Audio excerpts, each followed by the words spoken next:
शुद्धेभ्यः। ओम नमः शुद्धेभ्यः। ओम नमः शुद्धेभ्यः। मंगलम भगवान वीरो मंगलम गौतमो गणे मंगलम कुंद कुंदाद्यो जैन धर्मोस्तु मंगलम सर्वमंगल मांगल्यम सर्वकल्याणकारकम प्रधानम सर्वधर्माणां जैनम जयतु शासनम। अहिंसा परमो धर्म की, महावीर भगवान की। प्रातः स्मरणीय परम पूजाचार्य गुरुवर श्री विद्यासागर जी मुनि महाराज की जय।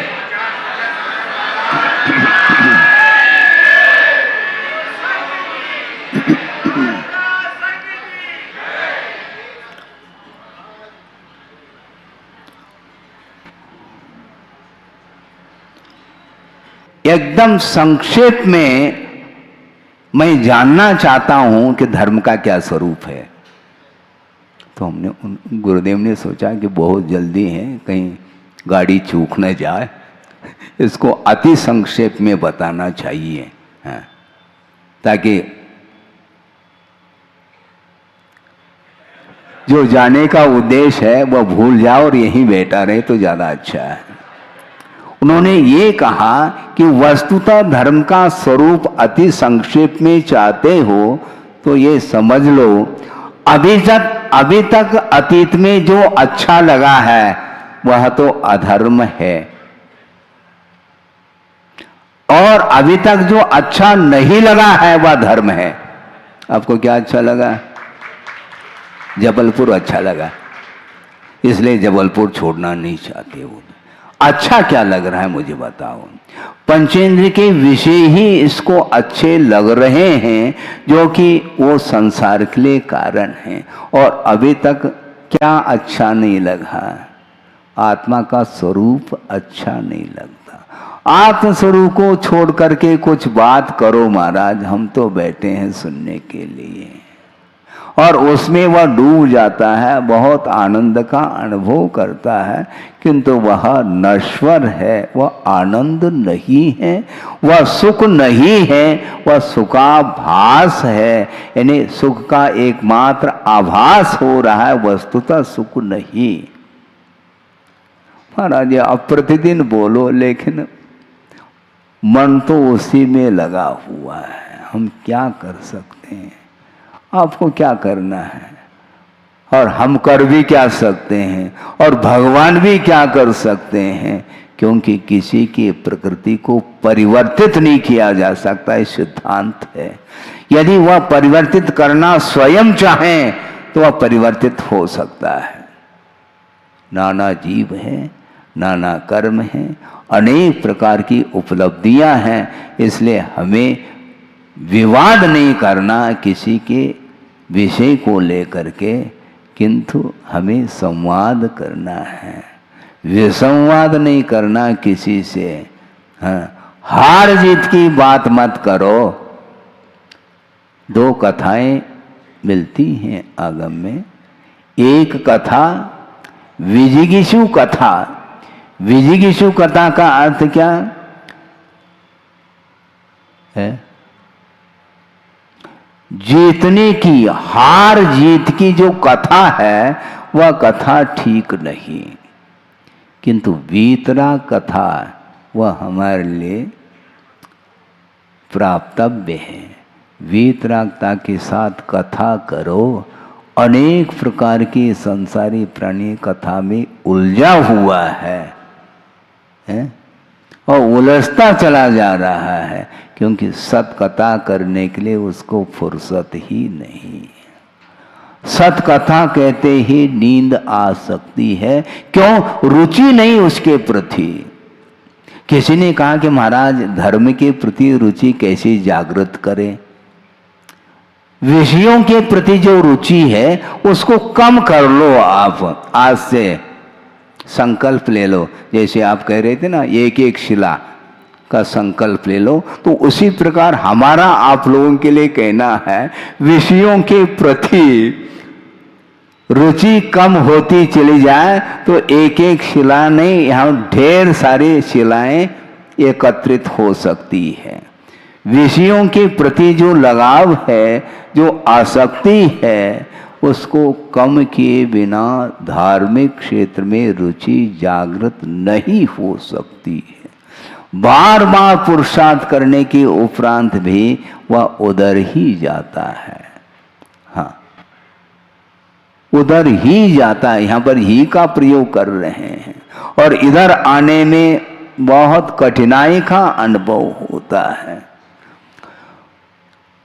अनायास पतन हो सकता है किंतु अनायास उत्थान नहीं हो सकता, ये ध्यान रखो। उत्थान करने के लिए बहुत पुरुषार्थ की आवश्यकता है और समीचीन पुरुषार्थ की आवश्यकता है। मात्र पुरुषार्थ अपेक्षित नहीं है। किस दिशा की ओर आप पुरुषार्थ कर रहे हैं, इसको भी ध्यान देने की आवश्यकता है?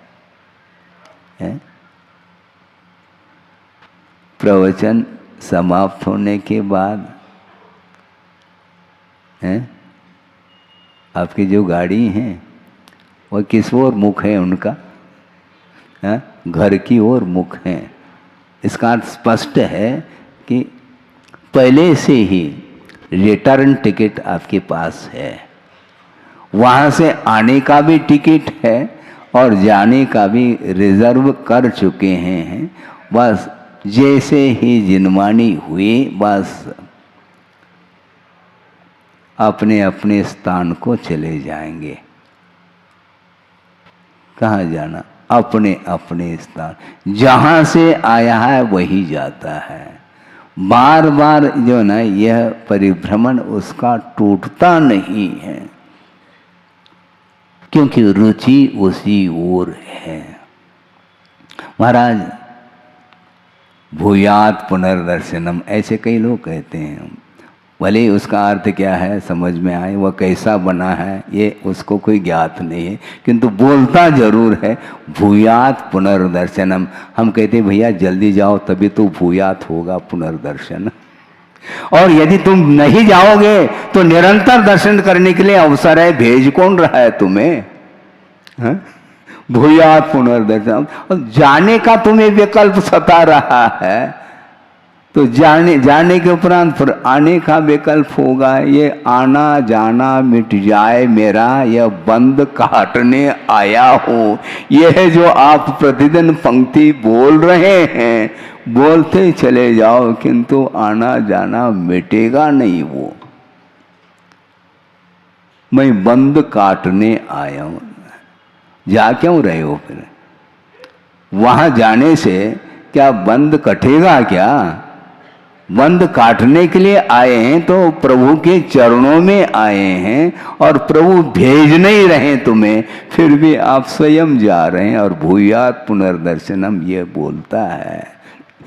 ये औपचारिकता जैसा हमें महसूस होता है, लेकिन है ठीक है, कोई बाधा नहीं। कम से कम ये पंक्ति याद रहे तो बार बार आता तो रहे, कम से कम। बहुत कठिन है, आना जाना लगा हुआ है, ऐसा गुरुदेव ने एक विद्वान के सामने कहा था।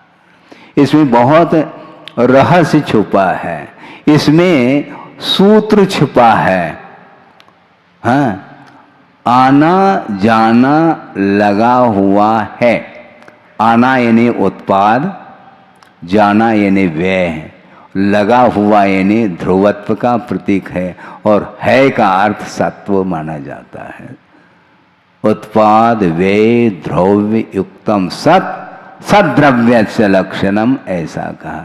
द्रव्य का लक्षण क्या है? जो अविनश्वर होता है वही द्रव्य का स्वरूप माना जाता है। स्वरूप में और लक्षण में थोड़ा सा हमें अंतर समझना है। हाँ, जीव का लक्षण क्या है? उपयोग लक्षणम कहा, किंतु जीव का स्वरूप नहीं है वो। जीव का स्वरूप क्या महाराज? अरसम रूपम गंधम अवतम चेतना गुणम सद्धम जान अलिंग गहनम जीवम अनिर्दिष्ट संठानम, यह जीव का स्वरूप माना जाता है। स्वरूप की ओर दृष्टि जाती है तो सिद्ध परमेष्टि सामने आते हैं, और मात्र उपयोग की ओर यदि ध्यान जाता है तो चाहे वह संसारी जीव हो चाहे मुक्त जीव हो, सारे जीव वहाँ पर देखने में आएंगे, किंतु उपयोग मात्र से स्वरूप का परिज्ञान नहीं होता। जानना, देखना, संवेदन करना ये प्रत्येक जीव का यह लक्षण है, किंतु लक्षण होते हुए भी स्वरूप की उपलब्धि के लिए हमें ज्ञान को प्राप्त करना है। स्वरूप की उपलब्धि के लिए ज्ञान को प्राप्त करना है, बहुत कठिन होता है?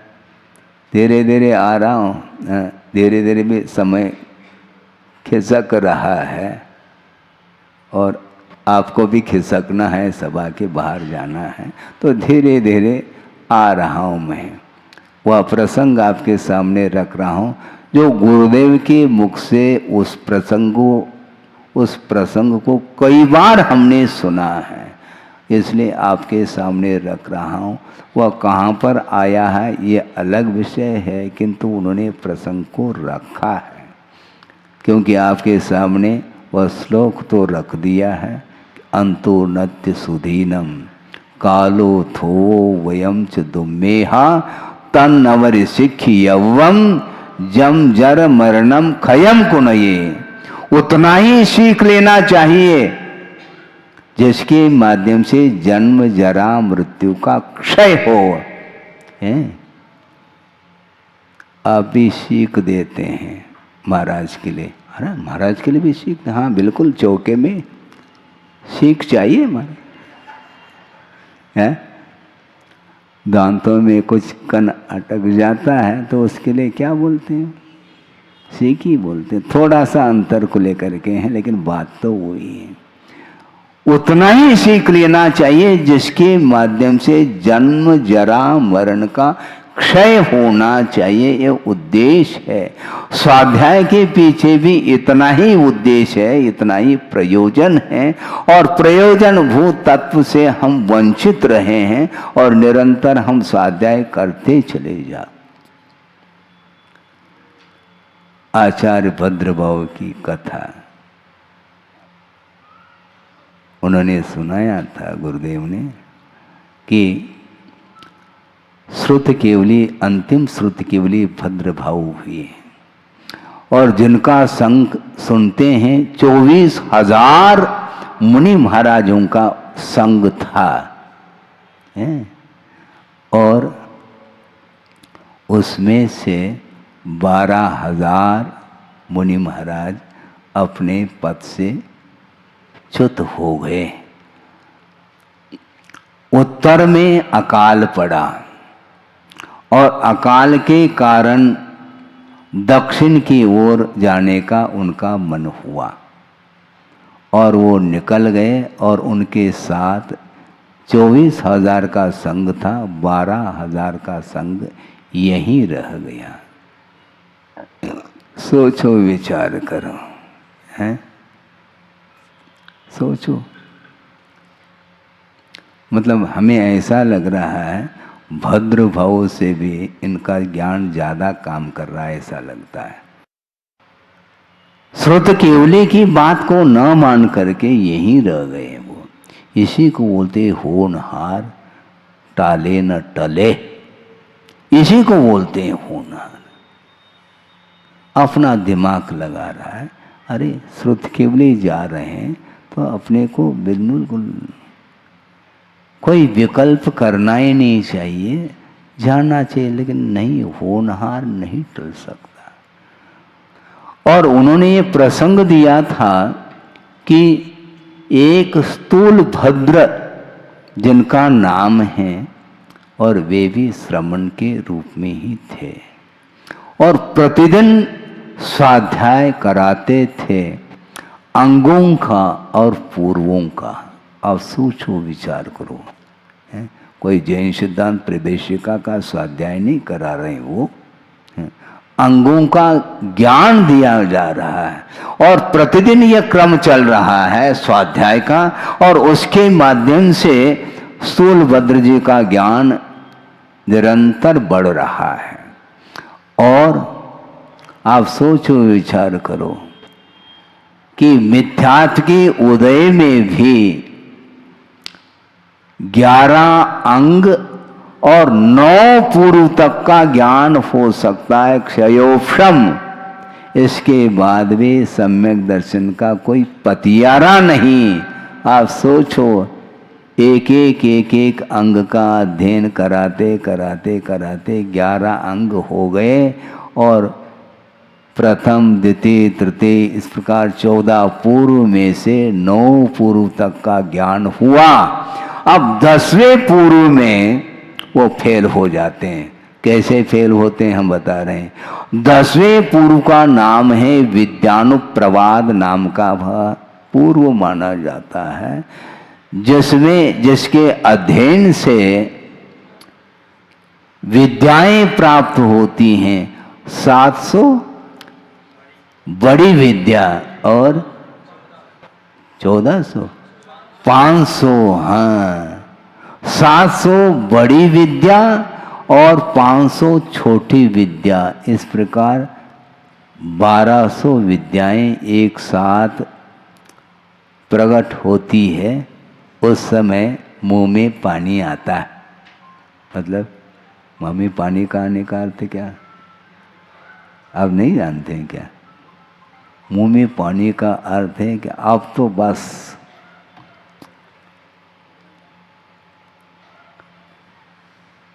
1500 विद्याएं सामने खड़ी हैं, और उसमें एक विद्या का नाम है परकाय प्रविष्ट नाम की विद्या।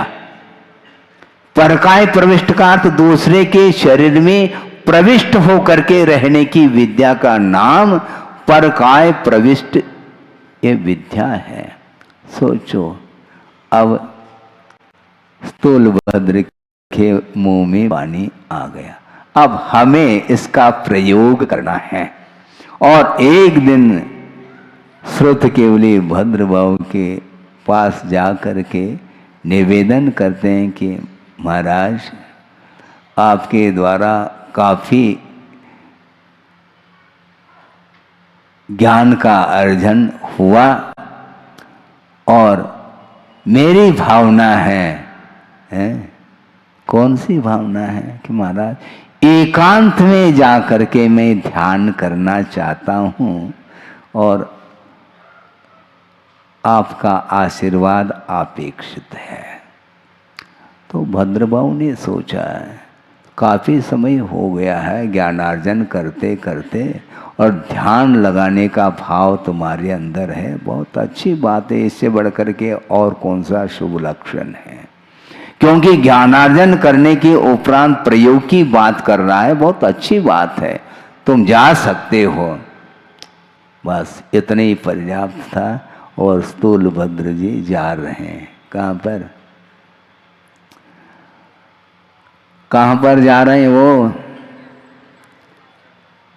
सुदूर जंगल में गए हैं। वहाँ पर ऊंचे ऊंचे पहाड़ पर्वत हैं, और उन पर्वतों की गुफा में रह करके उनको ध्यान करना है। लेकिन ये ध्यान रखो, उद्देश्य क्या है वह समझ में आ जाएगा, अभी आपके सामने आ जाएगा। वस्तुतः ध्यान का आनंद नहीं आ रहा है उनको, पर काय प्रविष्ट नाम की जो विद्या है उसका मैं प्रयोग करके आनंद लियूं, ये मन में विचार चल रहा है।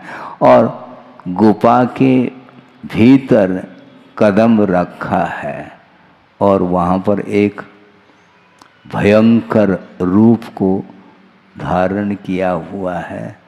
व्याघ्र बैठा है, सिंह बैठा है, बस इतने ही पर्याप्त था। और उस सिंह के शरीर में प्रविष्ट होकर के वह बैठ गया। ज्ञान का आनंद नहीं आ रहा है, उस ज्ञान का इस ढंग से प्रयोग करके वह आनंद का अनुभव कर रहा है। यदि वस्तुतः मोक्ष मार्ग संबंधी यदि ध्यान कर लेता तो केवल ज्ञानी हो जाता, लेकिन वह दुर्लभ वस्तु है, प्रत्येक के लिए सुलभ थोड़ी वो। और बात ये हुई कालांतर में स्थूल भद्र जिन्होंने श्रवण पद को अंगीकार किया था, दूर दूर तक उनका नाम, उनकी ख्याति फैली हुई थी। और परिवार के लोगों ने सोचा कि हमारे परिवार का सदस्य मुनि बना है, उनके दर्शन के लिए जाना है। पूरा परिवार आ रहा है दर्शन के लिए। और उन्होंने सुन रखा था कि श्रुत केवली भद्रभाव के संग में वो रहते हैं और साधना में रत रहते हैं, ऐसा हमने सुना है। बहुत दिन हो गए, कम से कम एक बार दर्शन तो कर लें। और दर्शन करने के निमित्त को लेकर के पूरा परिवार आ गया और भद्रभाव के सामने वंदना करके नमस्तु करके निवेदन किया कि महाराज आपका विशाल संघ है और हमने सुना है कि हमारा परिवार का सदस्य जिन्होंने मुनि पद को अंगीकार किया है और उनका नाम भी हम जानते हैं, जिसका नाम स्थूल भद्र है, वो कहाँ पर है महाराज? वो यहाँ पर नहीं है। फिर कहाँ पर पहुँच गए? नहीं, आज ही निकले हैं। वो ध्यान करने के लिए गुफा में पहुँचे हैं। इसलिए महाराज हम सब लोग दर्शन करना चाहते हैं और आपकी आज्ञा हो। कोई वादा नहीं, आप दर्शन कर लेना, किंतु वहाँ पर डिस्टर्ब नहीं करना। बस पूरा परिवार जा रहा है और गुफा के पास गया है पूरा परिवार और भीतर झांक करके देखा, बस वहाँ से सारे लोग भाग गए। एक क्षण के लिए और वहीं पर रहते तो सबका हार्ट फेल ही हो जाता है उस प्रकार दृश्य को देख करके। और वापिस आ करके भद्रभाव के सामने रखा कि महाराज वहाँ पर कोई स्थूल भद्र दिखे नहीं, कहाँ गए वो? तो वहीं गए। नहीं महाराज वहाँ पर वो मिले नहीं, किंतु वहाँ पर एक बहुत भयंकर रूप को लिया हुआ हमने एक दृश्य देखा। एक व्याघ्र था, सिंह था, इसलिए एक सेकंड भी वहाँ पर हम टिक नहीं पाए और आ गए। तो भद्रभाव महाराज ने सोच लिया, हाँ कबाड़ा हो गया। 11 अंग 9 पूर्व का ज्ञान हासिल करने के बाद भी 10वें पूर्व में फेल हो चुका है वह भद्रभाव, अपने स्थूल भद्र। समझ लिया अब यह इसको ज्ञान नहीं दिया जा सकता, पात्रता इसके अंदर नहीं है। और जो ही पुनः दूसरे दिन स्थूल भद्र आता है, महाराज हम कल ध्यान करने के लिए गए थे, अब आगे का ज्ञान हम और जो शेष रह गया है उसको भी हम अध्ययन करना चाहते हैं। तो भद्रभाव श्रुत केवली ने कहा, बिस्तर बांधो, जाओ, तुम्हारी पात्रता नहीं, पर्याप्त ज्ञान हो चुका है, अब आगे की कोई आवश्यकता नहीं है। क्योंकि वयम च दुम्मेह, तुम्हारी मति विपरीत है, इसलिए पात्रता तुम्हारे अंदर नहीं है, इसलिए ज्ञान किसको दिया जाए? 11 अंग 9 पूर्व तक ज्ञान होने के उपरांत भी सम्यक दर्शन से वंचित है, उसको हम ज्ञान क्यों दें? ज्ञान की उपयोगिता क्या है? क्योंकि अनुग्रहार्थम कहा है। ये केवल आहार के प्रसंग में सूत्र नहीं आता है। अनुग्रहार्थम स्वस्याति सर्गो दानम, दान का अर्थ आहार दान, मात्र आहार दान नहीं, ज्ञान दान भी दान के अंतर्गत आता है। इसलिए विधि द्रव्य दात्री पात्र विशेषा तद विशेष दान की विशेषता आती है। आपने बीज का वपन किया है, किंतु कहां पर किया है? पाषाण खंड पर किया तुमने, तो वह अंकुरित होगा क्या? बीज नहीं हो सकता। इसलिए जिसके अंदर योग्यता नहीं उसको देना कोई भी महत्व नहीं रखता, कोई प्रयोजन नहीं। उस ज्ञान की क्या उपयोगिता? ज्ञान के थोड़ा सा भी ज्ञान हो, किंतु सम्यक ज्ञान होना चाहिए। ये कल भी हमने बात मध्याह्न में रखी थी। संयत बन सको या न बन सको, किंतु श्रावक संतोषी अवश्य बनता है और बनना चाहिए। बिल्कुल पक्की बात है। संतोष गुण होता है, संतोष है, संतोष रखना चाहिए। और श्रावक का एक गुण माना जाता, 7 गुणों में एक गुण है, उसमें अहम अग्रे ऐसा नहीं, संतोष धारण करो। विकल्प नहीं करते, विकल्प करेंगे तो निश्चित रूप से वह पुनः अंतराय कर्म का बंध होगा। कोई विकल्प नहीं, सानंद आहार हो जाए, किसी भी चौके में हो। ये बात अलग है कि हमारे यहाँ भी हो, ये भाव ही रहता है, रहना चाहिए। लेकिन हमारे यहाँ ही हो ये ठीक नहीं, कहीं भी हो ये भाव रखिएगा। इसी का नाम संतोष गुण माना जाता है। इस प्रकार गुरुदेव ने ये प्रसंग रखा था कि पर्याप्त मात्रा में ज्ञान होने के उपरांत भी वह ज्ञान का दुरुपयोग करने के लिए खड़ा हो जाता है, और इसी का नाम प्रज्ञापराध माना गया। हाँ, प्रज्ञा अर्थात ज्ञान के द्वारा ही अपराध करता चला जा रहा है। इसलिए ज्ञान के माध्यम से संसार का विच्छेद हो सकता है। यदि सम्यक ज्ञान है तो संसार के निर्मूलन के लिए वह कारण बन सकता है, नहीं है तो पुनः संसार की वृद्धि के लिए कारण बनता है। इसलिए अपने लिए कुछ भी नहीं करना, सच्चे देव गुरु शास्त्र के प्रति आस्था रखते हुए समर्पण भाव के साथ प्रभु की और गुरु की आराधना करते चलो। निश्चित रूप से आपकी जो इच्छा है उसकी पूर्ति निश्चित रूप से होगी, क्योंकि यह विश्वास का विषय है। इसलिए विश्वास के साथ चलिएगा।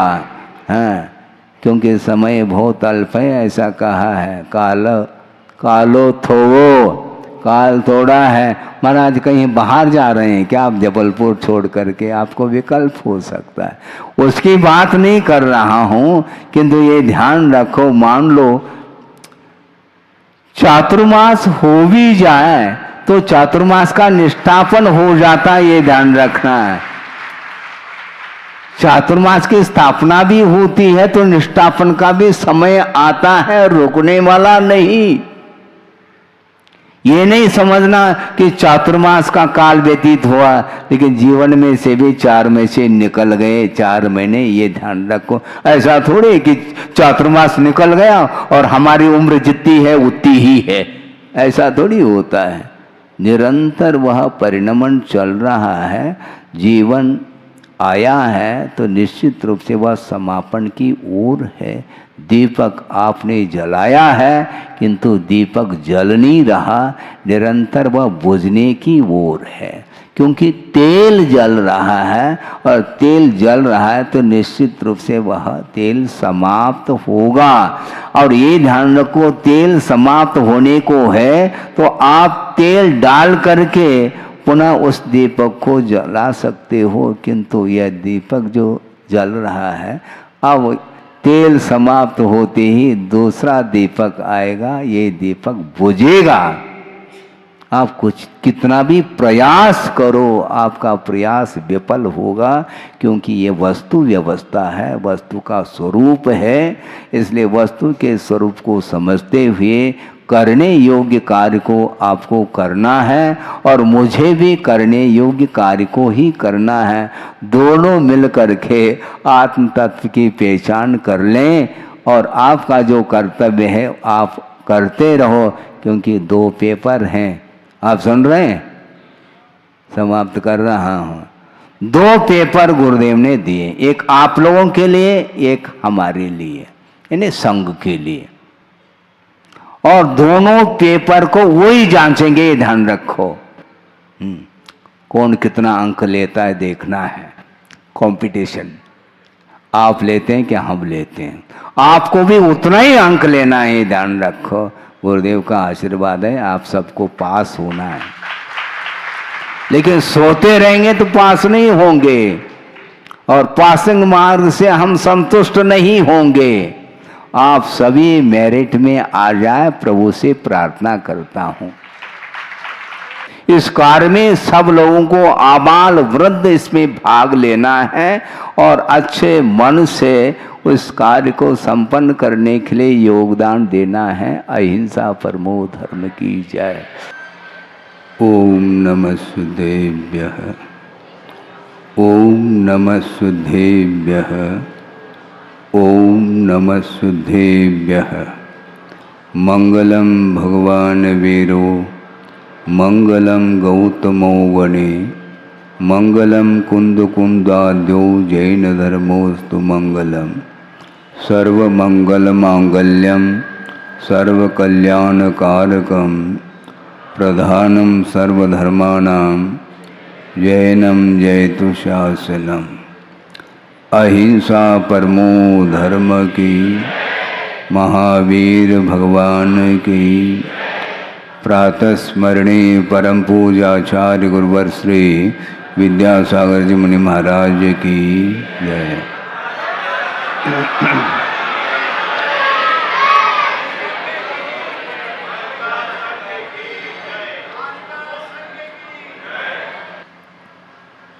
प्रतिदिन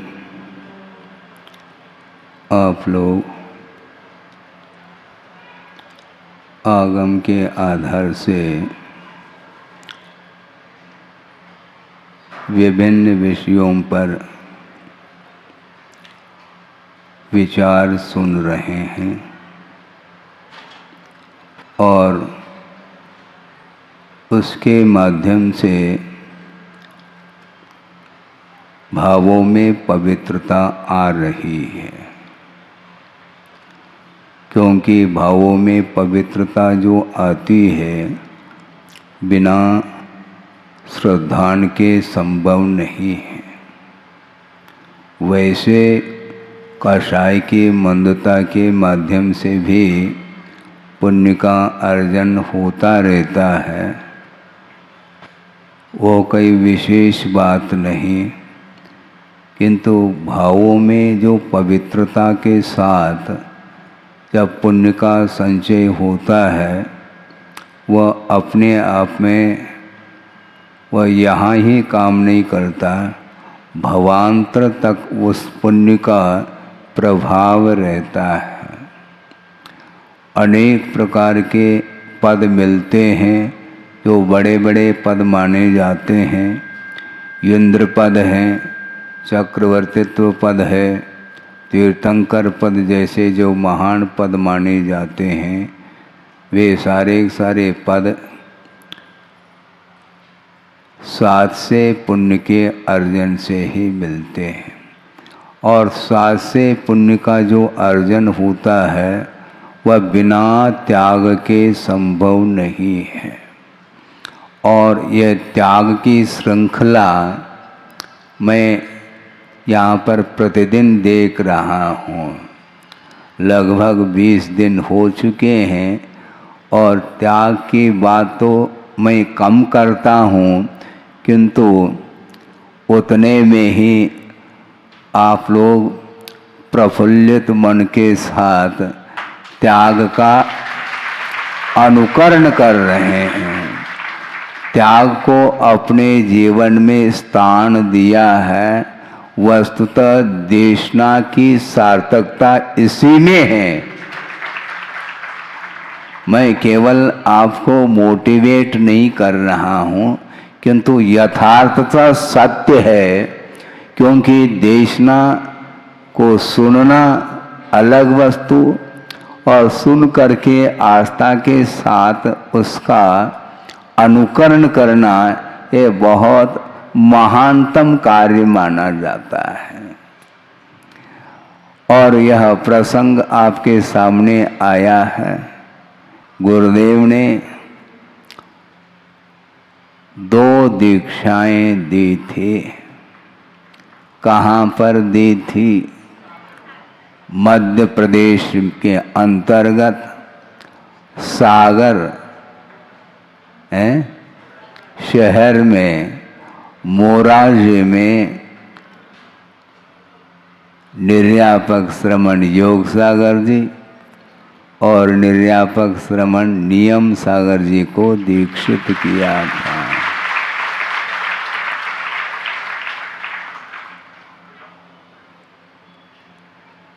और गुरुदेव ने कई बार प्रसंग के अनुरूप कहा है कि दीक्षा दी नहीं जाती, दीक्षा ली जाती है। हाँ, दीक्षा दी नहीं जाती, दीक्षा ली जाती है। जिसके अंदर वैराग्य भाव जागृत होता है, उस वैराग्य भाव को कोई भी रोक नहीं सकता। एक बार वैराग्य किसी भी निमित्त को लेकर के उत्पन्न होता है तो वह वैराग्य निरंतर बढ़ता ही चला जाता है। और गुरुदेव ने निर्ग्रंथ दीक्षा दे करके बहुत बड़ा उपकार किया है। आज उस दीक्षा के लिए 45 साल पूर्ण हो चुके हैं। सन 1980 में इसी तिथि पर सागर में वाचना के हेतु पहुँचे थे आचार्य महाराज, और षटखंडागम की वाचना प्रारंभ हो रही है। और उसी बीच में इस कार्य को संपन्न किया था। प्रसंग है, इसलिए योगी का क्या स्वरूप होता है उसको भी आपके सामने रखना चाहता हूँ। शिवचंद्र आचार्य हुए हैं जिन्होंने ज्ञानार्णव की रचना की है, और उसमें ध्यान का सर्वांगीण वर्णन पढ़ने को मिलता है। और उसमें उन्होंने योगी का क्या स्वरूप होता है एक श्लोक के माध्यम से उन्होंने दर्शाया है।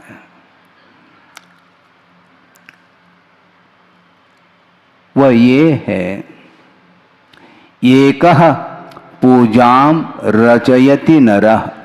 आप ध्यान दें, एकः पूजाम रचयति नरः पारिजात प्रसूनै क्रुद्धः कंठे क्षिपति भुजगम हंतु कामस्ततोन्यः तुल्यावृत्तिर्भवति च तयोर यस्य नित्यं स योगी साम्या रामम विशति परम ज्ञान दत्तावकाशम, ऐसा कहा।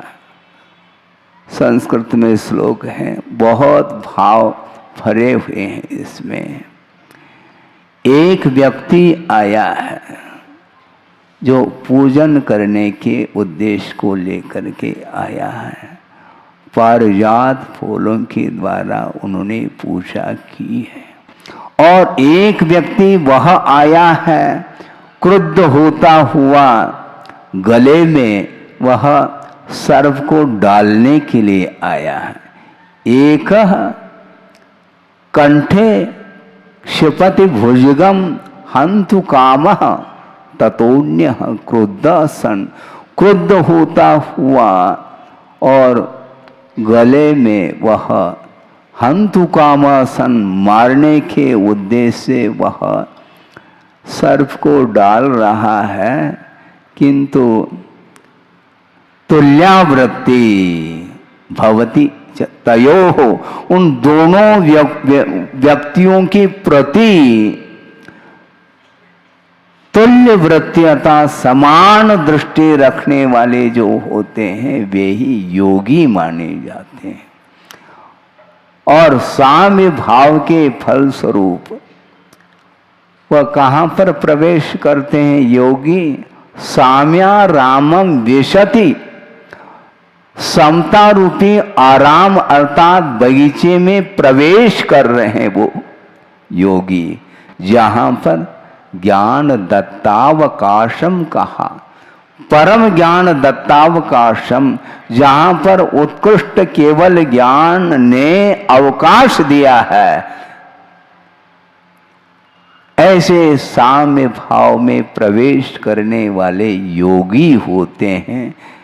इस श्लोक को इसलिए रखा कि 40-45 साल हो गए हैं योग सागर जी के लिए, निरंतर वो साधना करते हैं और उनका जो नाम रखा था आचार्य महाराज ने वह सार्थक सिद्ध होता।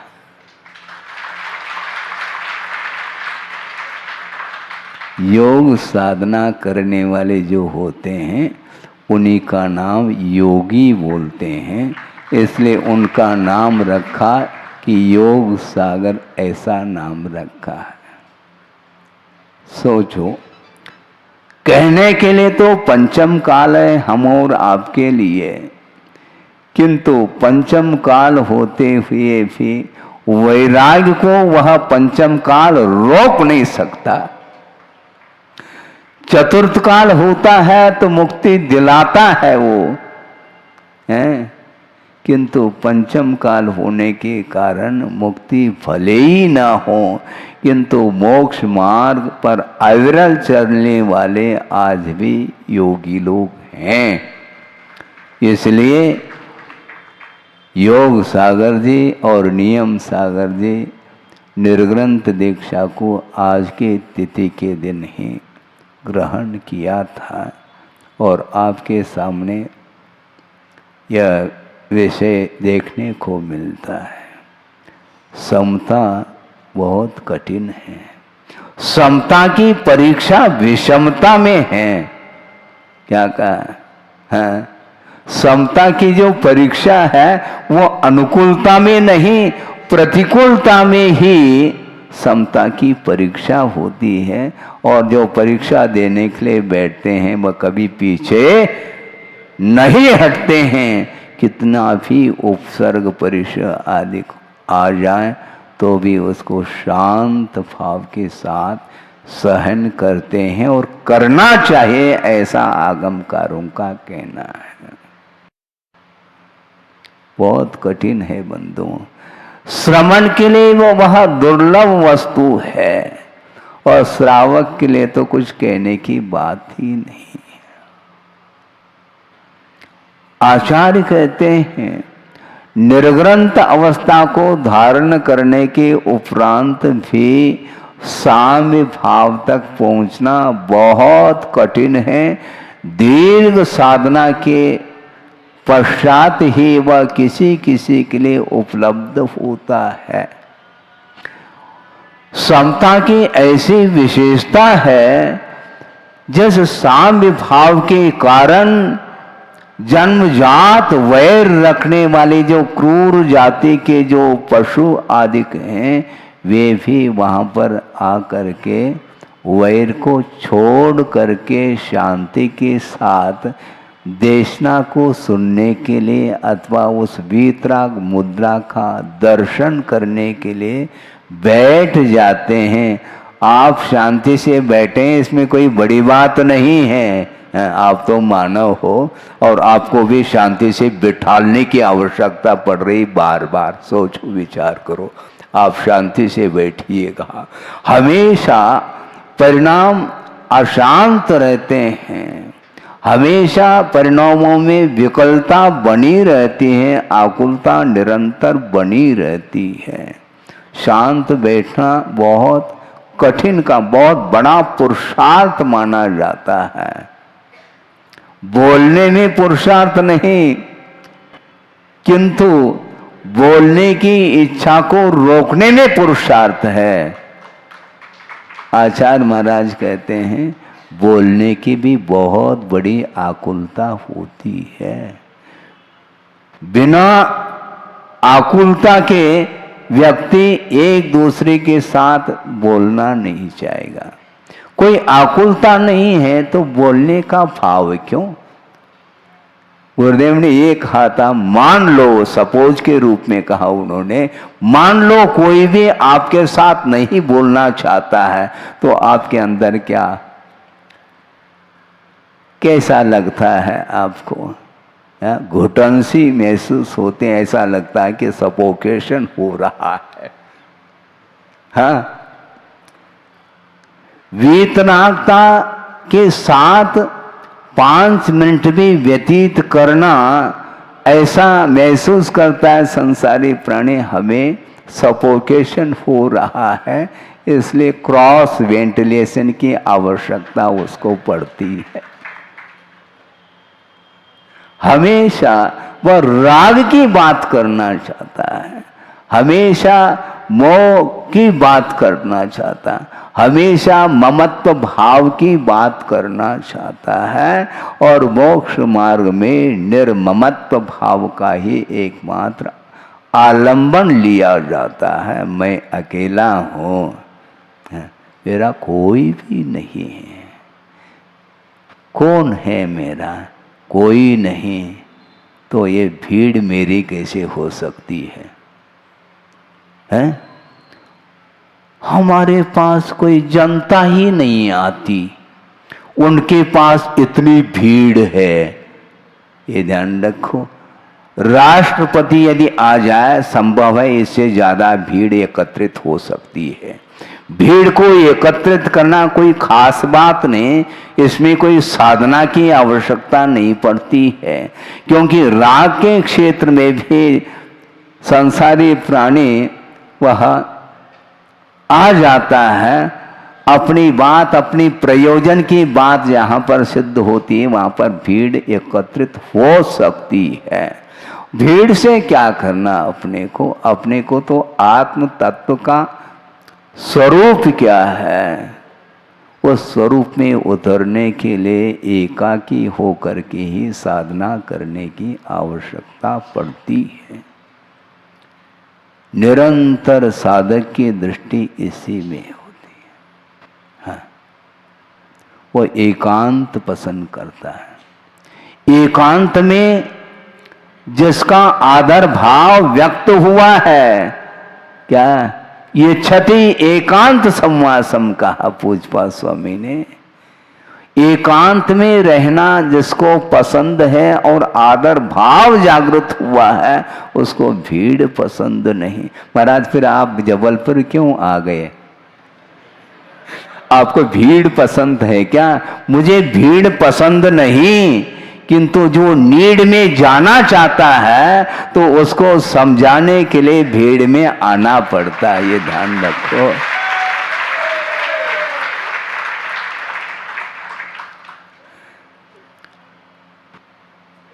जो देशना को सुनकर के वह आत्म कल्याण करने के उद्देश्य को लेकर के जो रह रहा है, तो आचार्य कहते हैं उनके घर तक भी मुझे जाना है। पक्की बात है, क्योंकि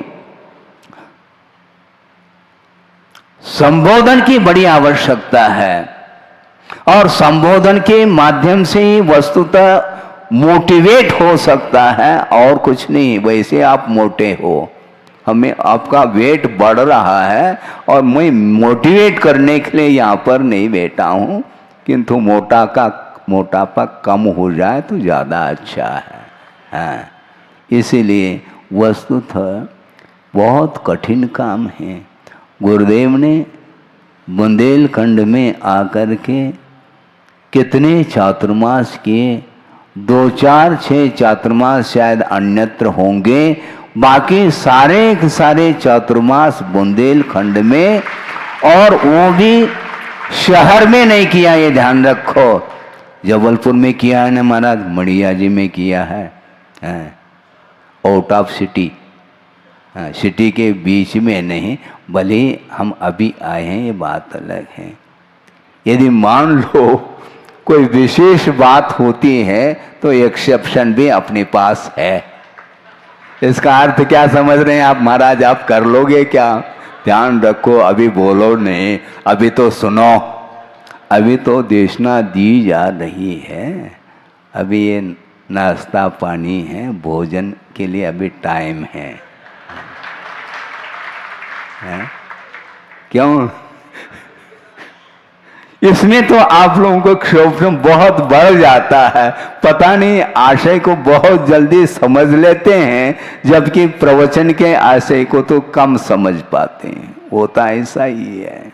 इसीलिए हमें भीड़ पसंद नहीं, किंतु आचार्य कहते हैं तुम्हारा तो कल्याण एकांत में रह करके हो जाएगा, किंतु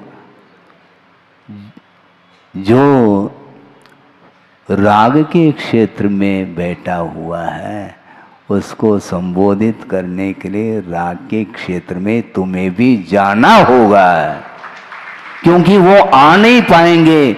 सारे देहात के लोग शहर में पहुंच रहे हैं, तो हम क्या करें? अब जाना तो पड़ेगा हमें भी, देहात छोड़ करके हम भी शहर में आ रहे हैं, किंतु उद्देश्य हमारा अलग है।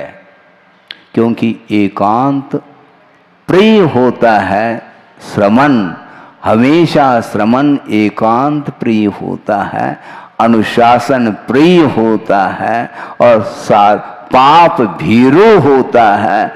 इसलिए अपनी साधना करने के लिए वह स्थान चुनता है, एकाकी होकर के साधना करता है, किंतु साथ साथ विश्व कल्याण की बात जब आती है उस समय वहाँ पर जाना भी आवश्यक हो जाता है। हाँ, क्योंकि वस्तुतः आज चतुर्थ काल तो है नहीं कि हम जंगल में चले जाएं, वैसे ही जा नहीं पा रहे हैं। और विशेष जो ध्यान जिसको बोलते हैं शुक्ल ध्यान आदि, वो आज वर्तमान में जब संभव नहीं है, तो कम से कम धर्म ध्यान की दृष्टि से आपका भी धर्म ध्यान हो जाए और अपनी दुकान अच्छी चले, इस उद्देश्य से भीड़ में आने में हमारे लिए कोई नुकसान नहीं है।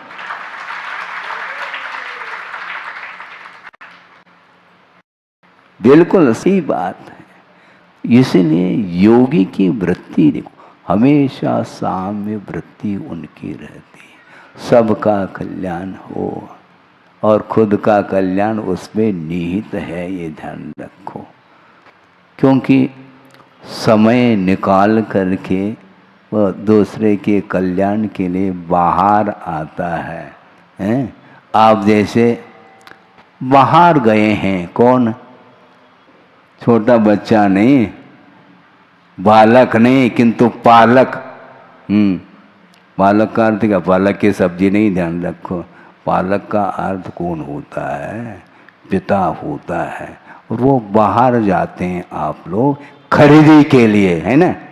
कभी खरीदी के लिए चले जाते हैं, कभी वसूली के लिए खरीद चले जाते हैं। उसी प्रकार हम भी यहाँ पर हाँ, लेकिन ये ध्यान रखो, वसूली के लिए नहीं आते, ही ध्यान रखना है। हाँ, माल यदि मान लो बिक जाता है तो भीड़ में जाने की आवश्यकता पड़ती है। दुकान तो अपनी जगह लगा लेते हैं आप लोग, किंतु कभी मेले में दुकान को लेकर के चले जाते हैं।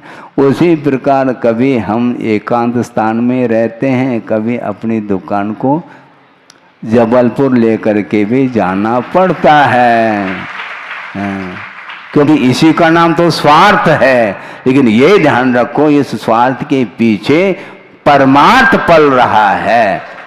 परमार्थ की दृष्टि से, क्योंकि इतना विशाल जो जनालय का आप निर्माण करने जा रहे हैं और उसमें हम साधना करने के लिए, अपने परिणामों को शांत बनाने के लिए उस जनालय में प्रवेश करते हैं, तो आमदनी ही आमदनी है। वहाँ पर परमार्थ देखने में आता है और परमार्थ की ओर जाने के लिए अर्थ का विमोचन करना भी अनिवार्य सिद्ध होता है। महाराज हम कुछ नहीं कहना चाहते हैं, तो हम क्या कहेंगे, हम तो और नहीं कहना चाहेंगे। नहीं महाराज, आपको ही कहना है और आप जो कहेंगे वहाँ हमारा भाव रहेगा। तो बिल्कुल वह स्टैंड एकदम, कुछ बोलना नहीं चाहिए तो हमें बोलना तो पड़ेगा भैया, फिर क्या करेंगे, है? ग्राहक को तो पटाना तो पड़ेगा। स्वयं ही प्रकाशित हो गए तो गुरुदेव को मुस्कान आ गया। उन्होंने सोचा कि देखो, उसमें उन्होंने सोचा बहुत अच्छा काम किया, क्योंकि अभी तक दूसरे के ऊपर आप टॉर्च मारते थे, अपने आप के ऊपर आपने टॉर्च मारा है, तो इसमें बहुत अच्छा शुभ लक्षण है। इसी को बोलते हैं अंतर्दृष्टि। अपने आप के ऊपर आप टॉर्च मारने का प्रयास करिएगा। ज्ञान का जो सदुपयोग है वह आत्म तत्व को प्राप्त करने के लिए होना है, न कि दूसरे को समझाने के लिए। समझाना हानिकारक नहीं, किंतु समझाते हुए भी स्वयं हम समझ रहे हैं क्या नहीं, इस ओर भी ध्यान देने की आवश्यकता है। उनको हंसी आ गई आचार्य महाराज को कि बहुत अच्छा, कम से कम अपनी ओर तो टॉर्च उन्होंने मार ली। इसी प्रकार आपके पास ज्ञान रूपी टॉर्च है, तो अपने आत्म तत्व को थोड़ा सा देखने का प्रयास करो, कहीं वह टॉर्च डिस्चार्ज न हो जाए। उसके पहले पहले ही होना चाहिए, क्योंकि ज्ञान कभी भी लुप्त हो सकता है। ज्ञान के ऊपर बहुत जल्दी आवरण आता है, ये ध्यान रखो। पर्याप्त ज्ञान प्राप्त करने के उपरांत भी मान लो अवसान हो गया और पुनः वह संयोग से मनुष्य बन गया मान लो, तो पुनः नर्सरी 1 2 1 2 करना पड़ेगा। बस्ता लाद करके रिक्शा में बैठ करके जाओ, पिटाई भी होगी, स्कूल क्यों नहीं जाता।